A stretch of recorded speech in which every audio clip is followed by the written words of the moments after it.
तमाम दर्शकों का आज के हमारे कार्यक्रम में बहुत बहुत स्वागत और अभिनंदन। आज हम बात करने वाले हैं विद्यारंभ यानी अक्षर आरंभ शुभ मुहूर्त की। जब आप अपने बच्चे को स्कूल भेजते हैं तो आप चाहते हैं कि आपका बच्चा बहुत अच्छा पढ़े, आपका बच्चा सबसे आगे पढ़ाई में रहे और अपना एक विशेष स्थान प्राप्त करे, और उसके लिए आप हर तरह हर संभव प्रयास भी करते हैं।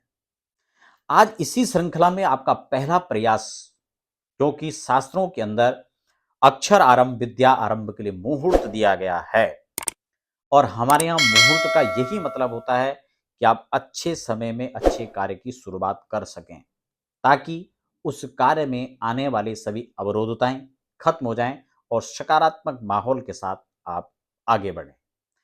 इसी भाव के साथ मैं सबसे पहले उन अभिभावक, उन बच्चों को अग्रिम शुभकामनाएं प्रेषित करना चाहता हूं जो अब नए सत्र में स्कूल के लिए तैयारी कर रहे हैं। अक्षर आरंभ विद्यारंभ का मुहूर्त आप अपने बच्चे को स्कूल भेजने वाले दिन भी निकाल सकते हैं, उस दिन भी आप करवा सकते हैं। और अगर उस प्रोटोकॉल के अंदर वो नहीं आता है, वो सिस्टम थोड़ा अलग होता है, तो आप उसको घर में मुहूर्त निकाल करके सबसे पहले अक्षर ज्ञान अक्षर आरंभ का मुहूर्त निकालकर आप बच्चे को घर में कलम पेंसिल पेन से आप उनको घर में लिखाना शुरू कर सकते हैं। कैसे, किस तिथि, किस बार, किस नक्षत्र, किस दिन, किस महीनों में आपको ये करना चाहिए, उसको लेकर आज की चर्चा मैं सविस्तार करने वाला हूं। साथ ही साथ एक निवेदन भी यहां पर रहेगा, अगर आप पहली बार चैनल पर विजिट कर रहे हैं तो चैनल को सब्सक्राइब जरूर कर लीजिए, क्योंकि यहां पर आपको प्रामाणिक जानकारियां, चाहे वो अध्यात्म, ज्योतिष, मुहूर्त, व्रत, प्रव आदि सभी चीजों की मैं जानकारी यहां पर समय समय पर देता हूं। कोई प्रश्न होता है तो आप मुझे कमेंट बॉक्स में भेज सकते हैं, समय आने पर हम उस पर चर्चा करेंगे। बिना समय गंवाए फटाफट चर्चा कर लेते हैं। पिछले एक वीडियोस पर जब मैंने अक्षर आरंभ की बात की थी, विद्यारंभ मुहूर्त की बात की थी, तो एक प्रश्न एक दर्शक का था कि आपने महीनों को लेकर चर्चा नहीं किया। इसलिए आज की वीडियोस में सबसे पहले मैं मुहूर्त के इस श्रृंखला में महीने को लेकर बात करूंगा कि विद्या आरंभ के लिए सबसे अच्छा कौन सा महीना होता है। तो मित्रों, यहां पर एक बात मैं आपको बता दूं, क्योंकि बच्चों को हम जब स्कूल भेजते हैं तो खासकर एडमिशन मार्च में होते हैं, अप्रैल में होते हैं, मई में होते हैं, फिर जून में छुट्टियां होती हैं, मई में भी आते के बाद छुट्टियां पड़ जाती हैं, और फिर कहीं कहीं जुलाई में भी एडमिशन हो जाते हैं। वो अलग अलग जगह अलग अलग परिस्थितियां होती हैं। तो इन महीनों के अंदर ही क्या मुहूर्त श्रेष्ठ माना जाएगा, और अगर इन महीनों में मुहूर्त श्रेष्ठ नहीं माना जाएगा तो क्या फिर हम एडमिशन ना करवाएं?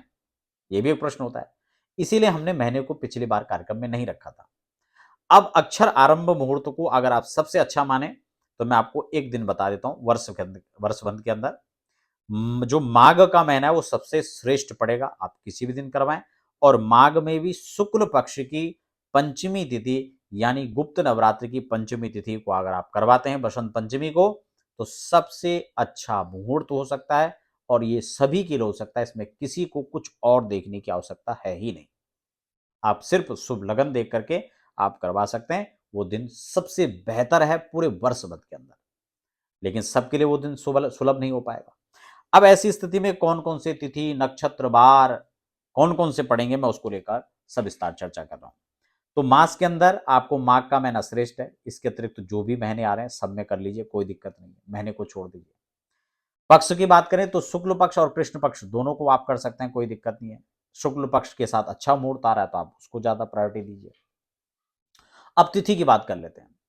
तिथि में सबसे अच्छा आपको ध्यान देना है कि रिक्ता तिथि को हो सके तो इसको अवॉइड करिए। उसमें चतुर्थी आती है, ये नहीं कि गणेश चतुर्थी है तो क्या अच्छा मुहूर्त होगा, नहीं नहीं, इसको छोड़ दीजिए। तो आप चतुर्थी को छोड़ दीजिए, नवमी को छोड़ दीजिए, और चतुर्दशी को छोड़ दीजिए, और अमावस्या को छोड़ दीजिए। रिक्ता के साथ अमावस्या को परित्यक्त करके पूर्णिमा के दिन आप मुहूर्त करवा सकते हैं, अच्छा है। उसके अतिरिक्त तो कुछ और तिथियां जिनमें कर सकते हैं, उनको आप नोट कर लीजिए, जिसमें आपकी द्वितीया तिथि श्रेष्ठ है, तृतीया है, पंचमी है, षष्ठी है, दशमी है, एकादशी और द्वादशी। खासकर ये सारे मुहूर्त अक्षर आरंभ विद्यारंभ के लिए बहुत अच्छा रहेगा, आप इन दिनों में कर सकते हैं। दूसरा हम बात कर लेते हैं बार की। बार में यहां क्रूर बारों को परित्यक्त माना गया। आपका शनिवार हो गया, मंगल हो गया, और आपका रविवार।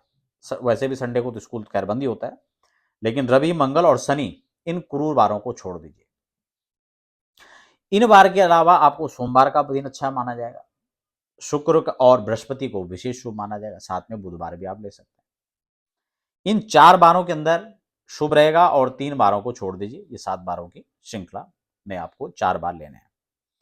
अब बात आती है नक्षत्र की कि कौन कौन से वो नक्षत्र हैं जिनमें करना चाहिए। उसमें अगर अब मैं बात करूं, लघु और चर नक्षत्र जो हैं विद्या आरंभ और अक्षर आरंभ के लिए बहुत अच्छा माना गया। लेकिन आप सोच रहे होंगे ये कौन से नक्षत्र हैं, उसकी जानकारी नहीं। वैसे मैंने इसके लिए अलग से भी कार्यक्रम बनाया जिसमें नक्षत्रों के बारे में आपको बहुत अच्छी स्टडी आप कर सकते हैं, हर मुहूर्त के हिसाब से हर चीज़ों की जानकारी के लिए।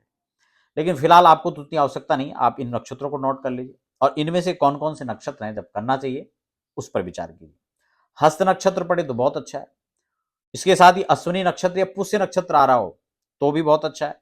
अभिजीत को तो अच्छा माना ही गया, कोई दिक्कत ही नहीं है।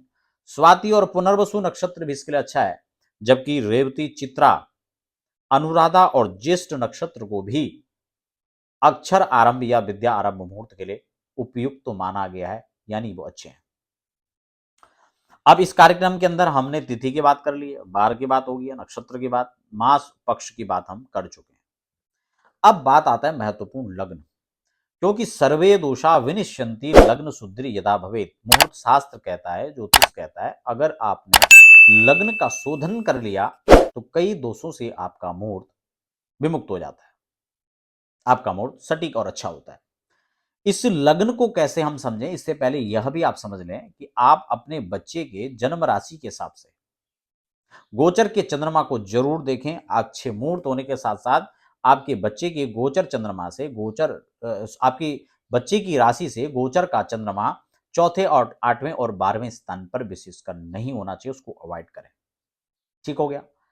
अब बात आती है जो लगन आपने साधन किया उस लगन के अंदर शुभ ग्रह प्रायः केंद्र या त्रिकोण भाव में पड़ रहे हो तो अच्छा माना जाएगा। साथ ही साथ त्रिक भाव में क्रूर ग्रह आ रहे हो तो और अच्छा है। तो इस प्रकार से आप लगन को देख लिए। अब एक चीज और है कि आप जब स्कूल में भेज रहे हो तो उससे पहले मेरे हिसाब से इस मुहूर्त को निकालकर घर में अक्षर आरंभ करें, विद्यारंभ का मुहूर्त घर में करें। किसी ब्राह्मण का सानिध्य, किसी आचार्य, किसी वयोवृद्ध का सानिध्य मिल जाए तो बहुत अच्छा है। आप गणेश पूजन, पंचांग पूजन करवा करके और तब करें तो बहुत श्रेष्ठ है। अगर ऐसा संभव नहीं है तो आप खुद भी बच्चे को पूर्वाभिमुख बिठाकर अपने मंदिर में, अपने घर के मंदिर में ही पूर्वाभिमुख बिठाएं, स्वयं उत्तराभिमुख या पश्चिम विमुख होकर के बैठ जाएं और तब भगवान गणपति, सरस्वती, लक्ष्मी इन देवताओं का पूजन करें, अपने इष्ट कुल देवादिक का पूजन करें और तब बच्चे को अक्षर ज्ञान करवाएं। सबसे पहले हो सके तो ह्रीम बीज आप उस बच्चे से लिखवाएं और फिर उसके बाद आप आगे बढ़ें। फिर देखें आपका बच्चा आपके सपनों को कैसे साकार